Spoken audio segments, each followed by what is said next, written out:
these illegal arms from these communities? Yeah, thank you very much. Of course, it was expected that even with the ultimatum before the deployment and commencement of operations in this region, that there will hardly be much compliance with the directive that illegal arms be surrendered to government. And I look at it from several lenses, and it has actually been argued by analysts that we need to get to the bottom of the rationale of these communities holding on to arms. And one obvious rationale aspect is the gap that exists in terms of the duty to protect. And the duty to protect is always rests with government.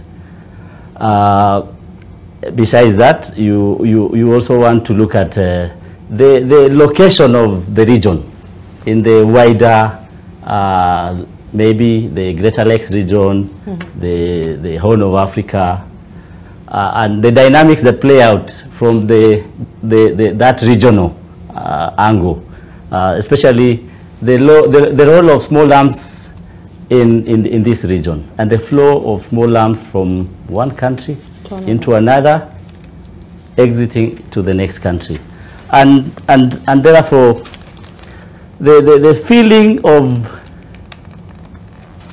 being protected, and the confidence that if I surrender these arms to government, then government will close the gap and take up its rightful duty to protect. I think these are issues to do with the contract between citizens and government as far as protection is concerned.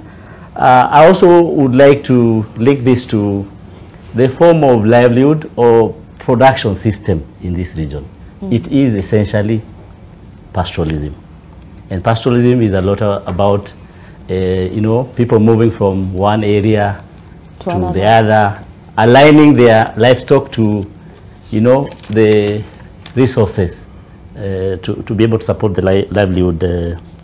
And in this case, where there is no assurance of security and where the threats and risks are very high, especially as is the case in this region, then these communities over years have had to create their own mechanisms to be able to protect their lives and livestock.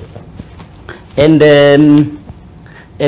so, as my colleague has pointed out, it is not only about the North Rift and these dynamics playing out there. You will have to connect it to the eastern equatorial state of South Sudan, combine that with the Karamoja region of Uganda, but also the South Omo region of Ethiopia. And the dynamics are always transboundary. And conflicts, as you speak about the current situation in the North Rift, we also have to look at the cross-border lens, because there is a flow, and it has been discussed that sometimes bandits have had to cross. When you launch such an operation, bandits will automatically cross to the next country, because the international protocols require that the military of Kenya will not pursue bandits who have crossed into Uganda. And this is why the CS Interior had to send high-level teams to Uganda, to South Sudan, essentially to discuss with them the implications of the current operations on the immediate and shared borderlands. So there is a regional lens to it, and the problem cannot be looked at as a local problem in a part of Kenya, but also a problem in the Horn of Africa, the Greater Lakes region, and Africa as a continent, especially if you connect drivers like small arms and light weapons that really fuel these conflicts.